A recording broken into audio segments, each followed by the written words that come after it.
యేసయ్య మాట ఎంత మంచి మాట, ఆపదలోనున్న వారిని ఆదరించే మాట.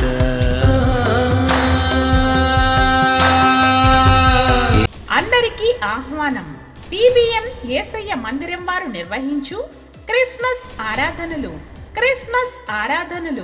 2025 డిసెంబర్ 11వ తేదీ అనగా గురువారం పల్లంకూరు పాత సినిమా హాల్ స్థలంలో యేసయ్య మందిరంలో, డిసెంబర్ 12వ తేదీ అనగా శుక్రవారం మమ్మిడివరం తిల్లమ్మ చెరువు గట్టు సమీపంలో సాయినగర్ యేసయ్య మందిరంలో, డిసెంబర్ 13వ తేదీ అనగా శనివారం కూనవరం యేసయ్య మందిరంలో, డిసెంబర్ 16వ తేదీ అనగా మంగళవారం ఇరుసుమండ యేసయ్య మందిరంలో, డిసెంబర్ 17వ తేదీ అనగా బుధవారం Amalapuram housing board colony Carmel prayer house లో, డిసెంబర్ 22వ తేదీ అనగా సోమవారం పేరూరుపేట వై జంక్షన్ దాటిన తరువాత, సమయం ఉదయం 9:30 నుండి. దైవజనులు పాస్టర్ దైవ వరప్రసాద్ గారు, పాస్టర్ ఐజయ్ గారు, పాస్టర్ పీటర్ గారు, పాస్టర్ స్టీఫెన్ గారు, పాస్టర్ బెన్నీ గారు మరియు రెవరెండ్ జాన్ చక్రవర్తి గారు. అందరికీ ప్రేమ విందు కలదు. అందరికీ ఆహ్వానం. ప్రేమతో ఆహ్వానించువారు పాస్టర్ నవీన్ కుమార్, సిస్టర్ నవ్య గారు, పీబీఎం యేసయ్య మందిర పరిచర్యల సంఘబిడ్డలు. కూడి వచ్చిన సహోదరులందరికీ నా వందనాలండి. మేము ఫస్ట్ ఆల్ నైట్ ప్రేయర్కి అయితే కొద్ది మందిగా కూడికి 30-40 మంది ఎప్పుడు వచ్చామండి. నేను అప్పుడు చాలా బలహీనతగా వచ్చానండి. చాలా బలహీనత అంటే వచ్చే పరిస్థితి కూడా కాదండి. అయినా వచ్చి ప్రార్థన చేసుకున్నామండి. అలా కొద్ది మందిగా కూడి అప్పుడు 700 స్తుతులు 7 ప్రార్థనలు జరిగినాయండి. ఇక్కడ 700 స్తుతుల్లో నా రెక్క అయితే ఇలా ఎత్తనిచ్చేది కదండి. నిజంగా 700 స్తుతులు చేతిలోకి నాకు ఆ బలహీనత ఏంటి ఇప్పుడు వరకు లేకుండా దేవుడు చేశాడండి. ఆ గొప్ప కార్యాన్ని బట్టి దేవునికి వందనాలండి. 2వ నెల మేము మళ్ళీ 2వ నెల వచ్చేలోకండి నా బిడ్డలకి రక్షణ కావాలని ఎంతగానో పేరు రాయించుకుని ప్రార్థన చేయించుకున్నానండి. 2వ నెల 3వ నెల వద్దులోకి నా బిడ్డలిద్దరూ రక్షింపబడ్డారండి.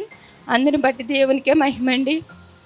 ఒక స్థలం విషయంలో అయితే కూడా మేము చాలా స్థలం తీసుకోవాలో ఏంటని అనుకుందులోకి, అలాగే ఆల్ నైట్ ప్రేయర్లోనే పేరు రాయించి పెడదులోకి ఆ సైట్ కూడా తీసుకోవడానికి దేవుడు ఎంతగానో కృప చూపాడండి.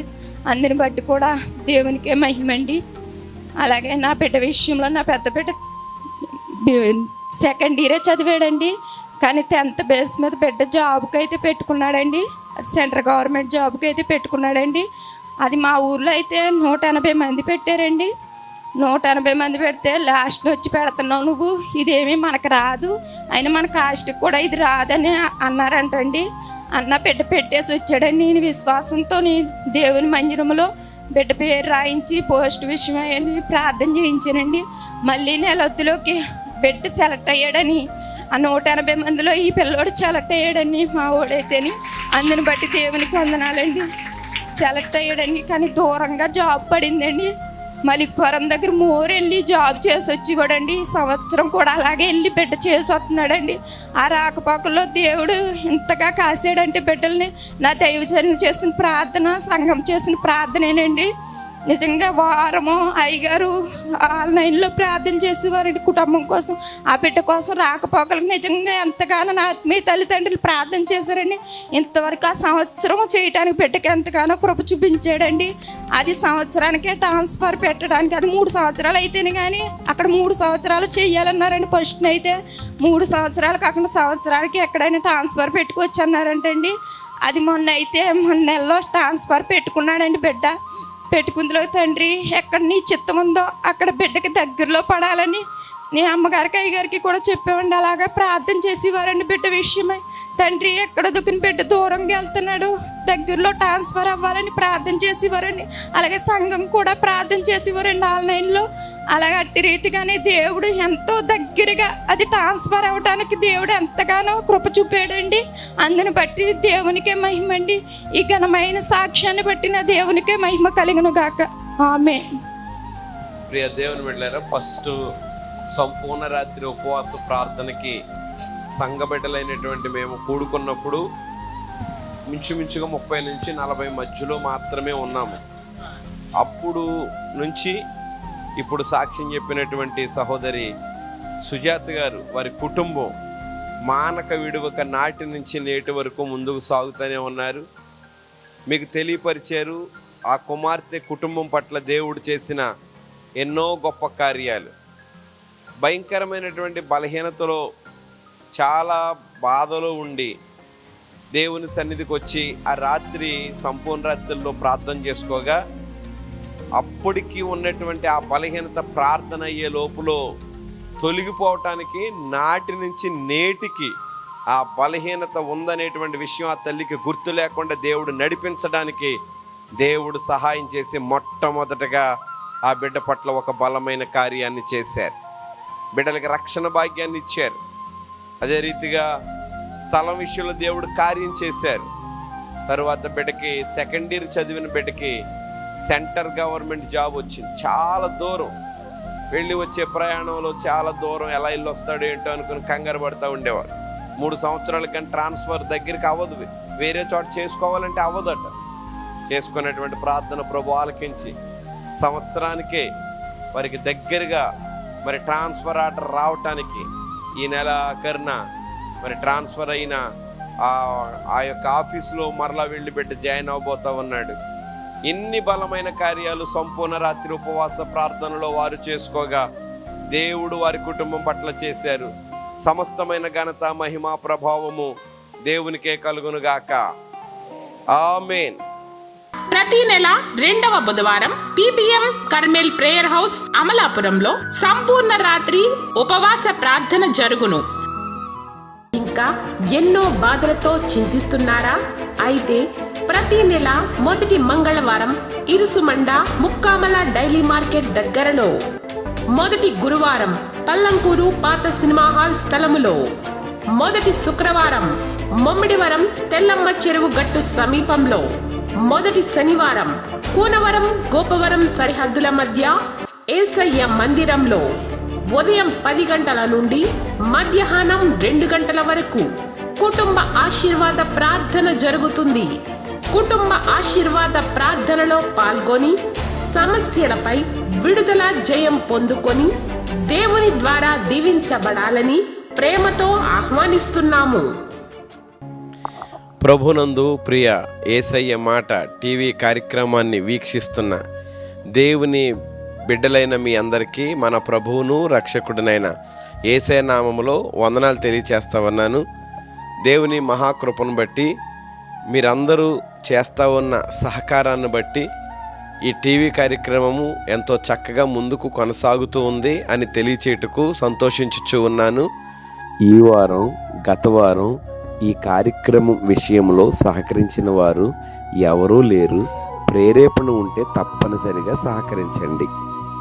అలాగే ఈ వారంలో ఎవరికైనా దైవ ప్రేరేపణ కనుక ఉంటే ఈ ఒక్క వారం కూడా ఈ కార్యక్రమం ముందుకు కొనసాగటానికి మీ ప్రేరేపణను బట్టి మీ అమూల్యమైనటువంటి సహకారాన్ని తెలియచేయండి. దేవుడు మిమ్మల్ని, మీ కుటుంబాన్ని దీవించి ఆశీర్వదించును గాక. ఆమేన్. చేసి కుళ్ళిపోయిన వాసన వచ్చేస్తుంది కదా, అలాంటి వాసన వచ్చేస్తుంది. అంటే మన జీవితంలో మన గిన్నె ఎలా ఉండాలంటేనండి, పొంగి పొర్లే ఆశీర్వాదం కలిగిన గిన్నెగానే ఉండాలి కానీ కుళ్ళు వాసన వచ్చే గిన్నెగా ఉండకూడదు. ఎందుకంటే కుళ్ళు వాసన వచ్చినా, చెడు కంపు వచ్చినా మనం అక్కడ ఉండగలమా? ఉండలేం. సరే, ఇంతకీ ఈ 2 గిన్నెలో ఎవరే? ఈ గిన్నెలు గోలింట్రా బాబు అనుకుంటున్నారా? సరే, కీర్తనల గ్రంథంలో చదివిన గిన్నె ఎవరిది? దావీద్ది. కీర్తనల గ్రంథంలో చదివిన గిన్నె దావీదుది. మరి ప్రసంగి గ్రంథంలో గిన్నె ఎవరిది? సొలొమోనుది. దావీదు, సొలొమోను ఏమవుతారు? తండ్రి కొడుకులు. తండ్రి గిన్నెమో పొంగి పొర్లి ప్రవహించే అనుభవంలో ఉంది, కొడుకు గిన్నెమో కుల్లోసన వచ్చేస్తుంది. ఏ తండ్రి అయినా సగటును ఏం కోరుకుంటాడో చెప్పనా? నేను కూలి పని చేసుకుంటే నా కొడుకు ఆఫీస్లో పని చేసుకోవాలి, నేను సైకిల్ తొక్కుతూ ఉంటే నా కొడుకు మోటార్ సైకిల్ తొక్కాలి, నేను కార్ నడుపుతూ ఉంటే నా కొడుకు విమానాల్లో తిరగాలి, నేను పూరింట్లో ఉంటే నా కొడుకు బిల్డింగ్లో ఉండాలి, డాబాలో ఉండాలని చెప్పి సగటున ఏ తండ్రి కోరుకునే కోరికైనా అదే. నేను తాగుబోతుడిని అయిపోయాను కాబట్టి నా కొడుకు కూడా తాగుబోతుడు అయిపోవాలని కోరుకుంటారా? లేదు. ఎంత చెడ్డ తండ్రి అయినా ఏం కోరుకుంటాడో చెప్పనా? నా జీవితం ఇలాగే అయిపోయింది, కానీ నా కొడుకు జీవితం అలా అవ్వకూడదని చెప్పి మంచిగా చదివిస్తారు, మంచి స్థాయిలో నిలబెట్టడానికి ప్రయత్నిస్తారు. దావీదు కూడా మేబీ అలానే చేసి ఉండొచ్చు. నేను రాజు అయ్యాను, సకల సంపదలు నా దగ్గరికి వచ్చాయి, నా గిన్నె నిండి పొర్లుతుంది, రేపన్న రోజు నా కొడుకు రాజు అయిన తర్వాత నాకు ఒక గిన్నె పొంగి పొర్లుతా ఉంటే నా కొడుక్కి 2-3 గిన్నెలు పొంగి పొర్లలు అనుకుంటాడా? అనుకుంటాడు. మీకు ఒక ఉదాహరణ చెప్తున్నాను చూడండి. తండ్రి ప్రేమ ఎంత గొప్పదంటేనంట, తల్లి ఏం చేస్తుందంటే బిడ్డ పుట్టుకున్న తర్వాత చంకనెత్తుకుంటుంది. ఇలాగా చంకనెత్తుకునే పాటికి బిడ్డకి ఏం కనిపిస్తుందో చెప్పనా? తల్లికి ఏం కనపడుతుందో బిడ్డకి కూడా అదే కనపడుతుంది. తల్లి ఐసైట్ ఎక్కడుందో బిడ్డ ఐసైట్ కూడా అక్కడే, ఇద్దరికీ ఒకటే కనబడుతుంది. కానీ తండ్రి ప్రేమ ఎలాంటిదో చెప్పనా? తన భుజాల మీద కూర్చోబెట్టుకుని తనకు కనపడలేని దాన్ని కూడా తన కొడుక్కి చూపించాలనుకుంటాడు తండ్రి. అలాంటి ప్రేమ తండ్రి ప్రేమ. కానీ ఇక్కడ తండ్రి గిన్నేమో పొంగి పొర్లే అనుభవంలో ఉంది, కొడుకు గిన్నేమో కంపు కొట్టేస్తుంది. కొడుకుకి జ్ఞానం లేదా? కొడుకుకి తెలివి లేదా? కొడుకుకి దేవుడంటే ఎవరో తెలీదా అంటే ఎందుకు తెలీదు? బ్రహ్మాండంగా తెలుసు.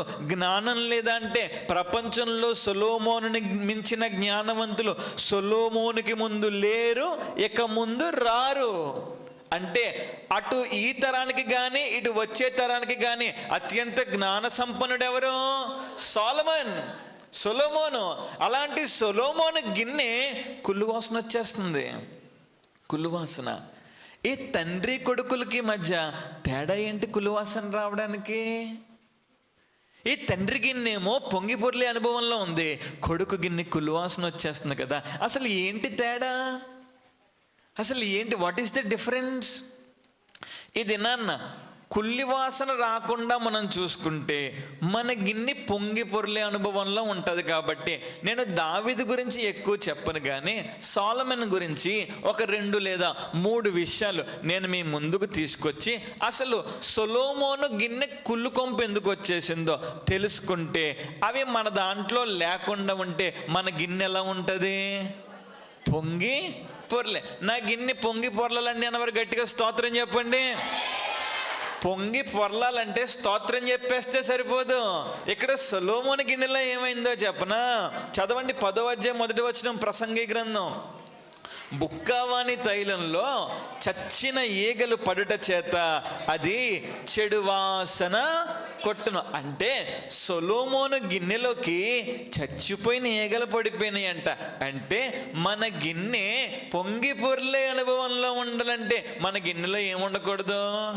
చచ్చిన ఈగలు ఉండకూడదు. ఈరోజు ఏం చేద్దామంటే 4 ఈగల్ని బ్యాగ్లో వేసుకుని వెళ్ళిపోయి గిన్నెలో పడకుండా బయట పడేద్దాం మనం అందరం.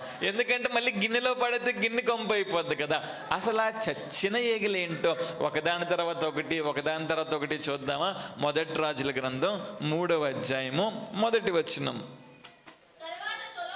తరువాత సొలొమోను ఐగుప్తు రాజైన ఫరో కుమార్తెను పెండ్లి చేసుకుని అతనికి అల్లుడాయను. తన నగరును యెహోవా మందిరమును యెరూషలేము చుట్టూ ప్రాకారమును కట్టించుట ముగించిన తరువాత ఫరో కుమార్తెను దావీదు పురమునకు రప్పించెను. సొలొమోను గిన్నెలో పడిన మొదటి చచ్చిన ఈగ ఎవరంటే ఫరో కుమార్తె. ఎవరండి? ఫరో కుమార్తె చచ్చిన ఈగ ఏంటండి? సరే, అసలు ఫరో దేవురు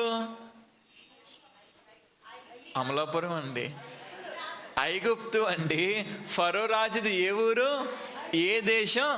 ఐగుప్తు దేశం. ఐగుప్తు దేశ సామ్రాజ్యాధినేత ఫరో. ఆ సామ్రాజ్యానికి మహారాణి లేదంటే యువరాణి ఫరో కుమార్తె. సరే, పెళ్లి చేసుకోవడం తప్పేంటండి? ఇప్పుడు సొలొమోనుకి వయసు వచ్చింది, ఇప్పుడు నాకు వయసు వచ్చింది, నేను పెళ్లి చేసుకున్నానా చేసుకోలేదా? వయసు వస్తే పెళ్లి చేసుకుంటారు కదా. మహారాజు ఎవరిని పెళ్లి చేసుకుంటాడు? రాణులనే కదా పెళ్లి చేసుకున్నది. ఒక దేశం రాణిని పెళ్లి చేసుకున్నాడు, అందులో తప్పేమొచ్చి పడింది? అది చచ్చిన ఏగేంటి? ఎవరిని పెళ్లి చేసుకున్నాడో చెప్పనా? పెళ్లి చేసుకోవడం తప్పు కాదు, ఎవరిని చేసుకోవాలో చేసుకోకపోవడం తప్పు. ఎవరిని చేసుకోవాలో చేసుకోకపోవడం తప్పు. సరే, ఇశ్రాయేలు దేశంలో అమ్మాయిలు లేరా, కన్యకలు లేరా అంటే అందంగా ఉండేవాళ్ళు ఉన్నారు, కన్యకలు ఉన్నారు. కానీ సొలొమోన్ ఏం చేశాడో చెప్పనా? ఫరో దేశంలో ఫరో కుమార్తెను పెళ్లి చేసుకున్నాడు. ఎందుకు పెళ్లి చేసుకున్నాడు అని గనక ఆలోచన చేస్తే, ఫరో ఐగుప్తు దేశానికి రాజు, సొలొమోను ఇశ్రాయేలు దేశానికి రాజు. వాళ్ళకి వీళ్ళకి ఏంటంటే నిత్యము గొడవలు జరుగుతూ ఉండేవి. ఐగుప్తు దేశానికి ఇజ్రాయేల్ దేశానికి నిత్యము ఏం జరుగుతూ ఉండేవి? గొడవలు జరుగుతూ ఉండేవి. ఎన్ని గొడవలు జరిగినా అంతిమ విజయం మాత్రం ఎవరిది? ఐగుప్తీయులదా? ఇశ్రాయేలుది. ఎందుకంటే ఇశ్రాయేలీల పక్షముగా యుద్ధము చేసేది దేవుడే. ఎన్ని యుద్ధాలు వచ్చినా అవతల పక్కన ఎంత కాల్బలము, అశ్వదళము, గజదళము, ఎన్ని కత్తు దూసే వాళ్ళున్నా, ఎన్ని ఈటలు వేసే వాళ్ళున్నా, యువతల పక్కన ఒక్కడుంటే చాలు అవతల పక్క వాళ్ళు ఓడిపోయేంత గొప్ప చరిత్ర కలిగిన సామ్రాజ్యం ఇశ్రాయేలు సామ్రాజ్యం. ఇంకొక మాట చెప్పనా? దావీదు తర్వాత సొలొమోను రాజు అయ్యేసేపాటికి శాంతి భద్రతల మధ్య సొలొమోను రాజు అయ్యాడు. అంటే ఆ దేశానికి ఈ దేశానికి గొడవలు లేని సమయంలో, శాంతియుతంగా పీస్ ఉన్న టైంలో సొలొమోన్ రాజు అయ్యాడు. గొడవలు లేవు, యుద్ధాలు లేవు, ప్రశాంతంగా ఉంటున్న సమయంలో అత్యంత జ్ఞాన సంపన్నుడు కదా సొలొమోను. అతనికి వచ్చిన ఆలోచన ఏంటంటే, ఇప్పుడంటే గొడవలు రాలేదు, రోజు ఒకేలా ఉంటుంది ఏంటి, రేపు అన్న రోజు ఏదో గొడవ వచ్చేస్తుందని చెప్పి అత్యంత తెలివైన వాడు కదా, అత్యంత జ్ఞాన సంపన్నుడు కదా, అతడు ఏం చేశాడంటే, ఆ దేశం వాళ్ళకి మనకి గొడవలు రాకుండా ఉండాలంటే వాళ్ళల్లో ఒక అమ్మాయిని తెచ్చేసుకుని పెళ్లి చేసుకుంటే ఏం రావు, గొడవలు రావని చెప్పి బాగా ఆలోచించి బాగా ఎంక్వైరీ చేసి ఏం చేశాడంటే, వీళ్ళని చేసుకోవడం ఎందుకు, రాజు కూతుర్నే చేసేసుకుంటే ఈ దేశము మందే అయిపోద్ది, ఆ దేశం కూడా మందే అయిపోద్ది. ఇక్కడ సొలొమోను గిన్నెలో పడిన మొదటి చచ్చిన ఏగేంటి చెప్పనా? ఫరో కుమార్తె కాదు, భయం, ఫియర్. భయపడిపోయాడు. గొడవలు లేవు, యుద్ధాలు లేవు. కానీ సొలొమోనుకు వచ్చిన ఆలోచన ఏంటంటే, వాళ్ళతో వియ్యముందేసుకుంటే బంధుత్వపు సంబంధాన్ని బట్టి, బంధుత్వం ఉంది కాబట్టి ఇక గొడవలకి రారు, యుద్ధాలు జరగవు అని ఆలోచించుకున్నాడు. నేను అనుకుంటున్నాను, అసలు సొలొమోనుకి అసలు జ్ఞానం ఉందా, అసలు తెలివి ఉందా? మీరు అంటున్నారు ఉంది అంటున్నారు, నేనంటాను లేదంటాను. ఎందుకంటే నా చెప్పనా, దావీదుని చంపుదామని ప్రయత్నించింది ఎవరు? సౌలు. సొలొమోను కాదండి, సొలొమోను కొడుకండి. దావీదుని చంపుదామని బయలుదేరింది ఎవరు? సౌలు దావీదుకి ఏమవుతారు? మావయ్య గారు అవుతారు. సొంత మామ తన అల్లుణ్ణి చంపి, నా కూతురు ఏమైపోయినా పర్వాలేదు, భర్త చనిపోయి నా ఇంట్లో తెల్ల బట్టలు కట్టు కూర్చున్నా పర్వాలేదు, వాణ్ణి మాత్రం బ్రతకనివ్వకూడదని చెప్పి పగపట్టి పన్నాగం పన్నింది ఎవరు? సౌలు, సొంత మావయ్య. సొలొమోనుకి అది గుర్తు రాలేదు. అయ్యో, మా నాన్నని ఎవరు చంపేద్దాం అనుకున్నారు? వరుసగా నా తాతయ్య కదా చంపేద్దాం అనుకున్నాడు.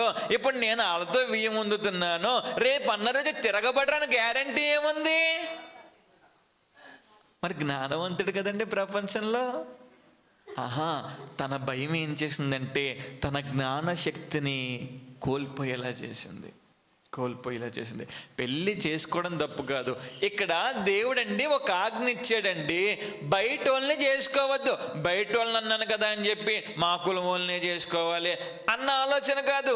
దేవుని చిత్తంలో ఉన్న వాళ్ళని చేసుకోవాలి. కానీ దేవుడు ఒక ఆజ్ఞ ఇచ్చాడు, మోయాబీయులను కానీ, అమోనీయులను కానీ, ఐగుప్తీయులను కానీ, మెయోనీయులను కానీ వీళ్ళని పెళ్లి చేసుకోవద్దు, వీళ్ళతో సంబంధ బాంధవ్యాలు మీకు వద్దు అని చెప్పి దేవుడు కళాఖండిగా చెప్తే, అత్యంత జ్ఞాన సంపన్నుడు ఎవరితో సంబంధం కుదుర్చుకున్నాడు?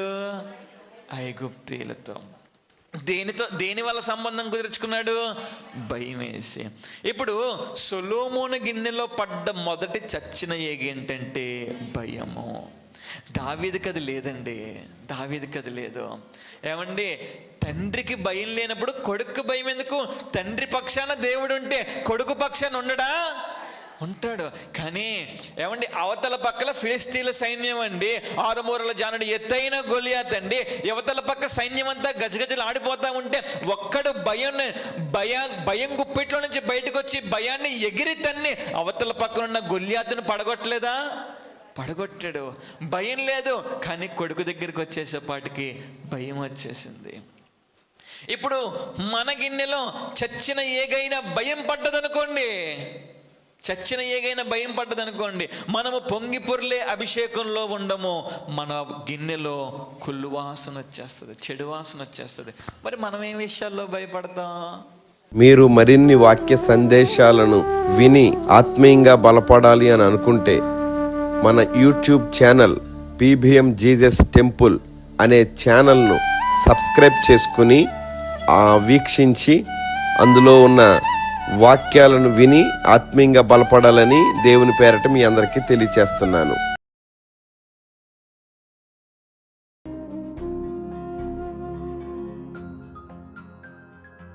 అయితేనండి 2 బాబులు, 1 అమ్మాయినండి.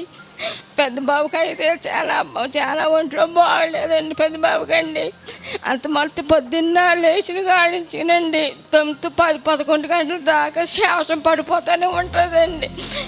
అలాగే హాస్పిటల్కి వెళ్ళి చూపించుకొని గొట్టపొర చేయించుకున్నాడండి. చేయించుకుంటే నువ్వు ఎక్కువ మసాలాలు ఏమి తినకూడదు నువ్వు అలా అన్నారు డాక్టర్లు అండి. కానండి దేవుడు, నేను 2 నెలలు వచ్చండి ప్రార్థన చేసుకున్నాను బిడ్డల కోసం అండి. తండ్రి, నా పెద్ద కొడుకు పుండి ఇచ్చింది ఆయన. ఆ బిడ్డ ఏమీ తింటలేదు తండ్రి, ఏమీ తింటలేదు, ఉత్తి మజ్జిగ వేసుకుని తింటున్నాడు నాయన. తండ్రి, ఆ బిడ్డ నాయన అని నేను ఇక్కడ సంపూర్ణతకు వచ్చాక ప్రార్థన చేసుకున్నానండి. కానండి ఇప్పుడు ఆ బిడ్డ కొంచెం బాగున్నాడు, తగ్గిందండి. కొంచెం ఆ శ్వాసం అయ్యి పడకుండా తగ్గిందండి. పొద్దున 10 కాడ నుంచి 11 గంటల దాకా శ్వాసం పడిపోతూనే ఉండేదండి. ఇంకా నోరుకి ఇంకా అదుపు ఉండేది కదా, అలా పడిపోతూనే ఉండేదండి. మందులు వేసుకున్నా సరే తగ్గేది కాదండి. మందులు వేసుకున్నా సరే ఆ బాధ ఆ తప్ప ఇంకెవరికి తెలియనట్టుగా ఉండేది అన్నమాట అండి. అలాగే నా చిన్న కొడుకు కూడానండి కిమ్స్లో చేస్తున్నాడండి. కిమ్స్లో చేస్తుంటే అమ్మ నాకు చేత కనుక పాడేసారు అమ్మ, నా చిన్న నన్ను నేను చేయలేకపోతున్నాను అమ్మ, నేను ఈ డ్యూటీ నేను చేయలేకపోతున్నాను అమ్మ. రేపు పొలకుండా ఎదురుండేవాడు కాదండి ఆ బిడ్డండి. నేను అనుకున్నానండి హైదరాబాద్ వెళ్ళిపోతున్నాడు, నువ్వు చిన్న చిన్న పిల్లలు తండ్రి, నా బిడ్డలు నువ్వు కాపాడినాయన అని ప్రార్థన చేసుకునేదాన్ని. నీ బిడ్డల బాధ్యత నీ చేతుల్లో ఏమీ లేదు, నువ్వు దేవుడు అప్పచొప్పు దేవుడే చూసుకుంటాడు అన్నాను. అప్పటి నుంచి దేవుడికి అప్పచొప్పినేనండి.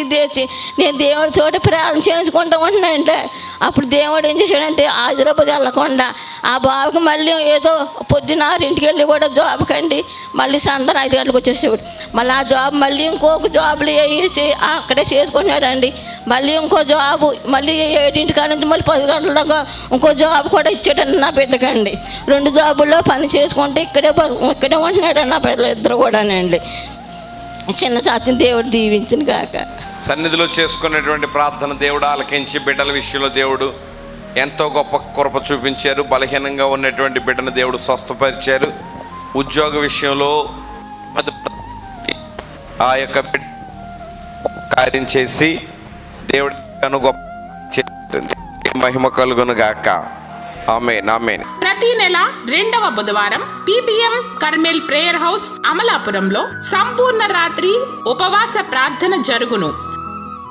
ఆత్మతో సత్యముతో దేవునిని ఆరాధించాలనుకునే వారికి ప్రతి ఆదివారం ఉదయం 7 గంటల నుండి 9:30 వరకు ఇరుసుమండ ముక్కామల డైలీ మార్కెట్ దగ్గరలో, ప్రతి ఆదివారం ఉదయం 7 గంటల నుండి 9:30 వరకు కూనవరం గోపవరం సరిహద్దుల మధ్య యేసయ్య మందిరంలో, ప్రతి ఆదివారం ఉదయం 10 గంటల నుండి 12:30 వరకు అమలాపురం ఎర్ర వంతెన దగ్గర హౌసింగ్ బోర్డ్ కాలనీలో, ప్రతి ఆదివారం ఉదయం 10 గంటల నుండి 12:30 వరకు మమ్మిడివరం తెల్లమ్మ చెరువుగట్టు సమీపంలో, ప్రతి ఆదివారం ఉదయం 9 గంటల నుండి 11 గంటల వరకు పల్లంకూరు పాత సినిమా హాల్ స్థలములో, ప్రతి ఆదివారం మధ్యాహ్నం 2 గంటల నుండి 4 గంటల వరకు పేరూరుపేట గ్రామంలో ఆరాధన జరుగుతుంది. రండి, ఆత్మతో సత్యముతో దేవునిని ఆరాధించి దైవాశీర్వాదాలు పొందుకుందాం. నందు ప్రియ యేసయ్య మాట టీవీ కార్యక్రమాన్ని వీక్షిస్తున్న దేవుని బిడ్డలైన మీ అందరికీ మన ప్రభువును రక్షకుడినైన యేసయ్య నామములో వందనాలు తెలియచేస్తా ఉన్నాను.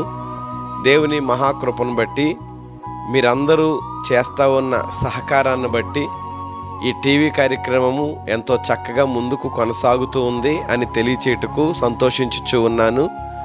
ఈ వారం, గత వారం ఈ కార్యక్రమం విషయంలో సహకరించిన వారు ఎవరూ లేరు. ప్రేరేపణ ఉంటే తప్పనిసరిగా సహకరించండి. అలాగే ఈ వారంలో ఎవరికైనా దైవ ప్రేరేపణ కనుక ఉంటే ఈ ఒక్క వారం కూడా ఈ కార్యక్రమం ముందుకు కొనసాగటానికి మీ ప్రేరేపణను బట్టి మీ అమూల్యమైనటువంటి సహకారాన్ని తెలియచేయండి. దేవుడు మిమ్మల్ని, మీ కుటుంబాన్ని దీవించి ఆశీర్వదించును గాక. ఆమేన్. అందరికీ ఆహ్వానం. PBM యేసయ్య మందిరం వారు నిర్వహించు క్రిస్మస్ ఆరాధనలు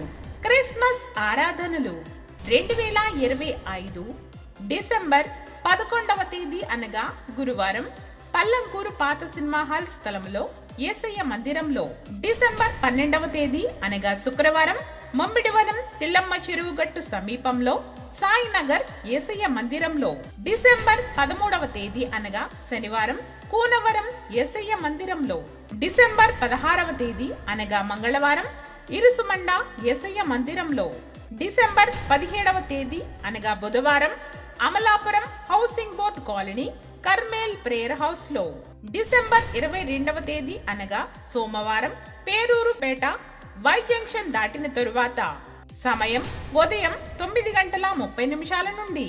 అందరికీ ప్రేమ విందు కలదు. అందరికీ ఆహ్వానం. ప్రేమతో ఆహ్వానించువారు పాస్టర్ నవీన్ కుమార్, సిస్టర్ నవ్య గారు, PBM యేసయ్య మందిర పరిచర్యల సంఘబిడ్డలు.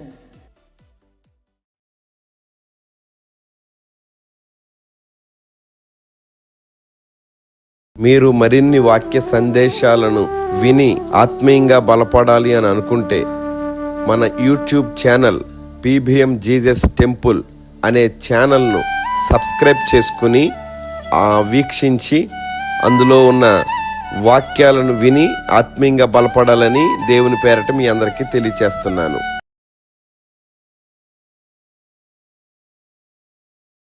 అందరికీ ఆహ్వానం.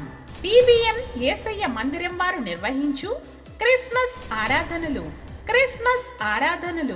2025 డిసెంబర్ 11వ తేదీ అనగా గురువారం పల్లంకూరు పాత సినిమా హాల్ స్థలంలో యేసయ్య మందిరంలో, డిసెంబర్ 12వ తేదీ అనగా శుక్రవారం మమ్మిడివనం తిల్లమ్మ చెరువు గట్టు సమీపంలో సాయినగర్ యేసయ్య మందిరంలో, డిసెంబర్ 13వ తేదీ అనగా శనివారం కూనవరం యేసయ్య మందిరంలో, డిసెంబర్ 16వ తేదీ అనగా మంగళవారం ఇరుసుమండ యేసయ్య మందిరంలో, డిసెంబర్ 17వ తేదీ అనగా బుధవారం Amalapuram housing board colony Carmel prayer house లో, డిసెంబర్ 22వ తేదీ అనగా సోమవారం పేరూరుపేట వై జంక్షన్ దాటిన తరువాత, సమయం ఉదయం 9:30 నుండి. దైవజనులు పాస్టర్ దైవ వరప్రసాద్ గారు, పాస్టర్ ఐజయ్ గారు, పాస్టర్ పీటర్ గారు, పాస్టర్ స్టీఫెన్ గారు, పాస్టర్ బెన్నీ గారు మరియు రెవరెండ్ జాన్ చక్రవర్తి గారు. అందరికీ ప్రేమ విందు కలదు. అందరికీ ఆహ్వానం. ప్రేమతో ఆహ్వానించువారు పాస్టర్ నవీన్ కుమార్, సిస్టర్ నవ్య గారు, PBM యేసయ్య మందిర పరిచర్యల సంఘబిడ్డలు. యేసయ్య మాట ఎంత మంచి మాట, ఆపదలోనున్న వారిని ఆదరించే మాట.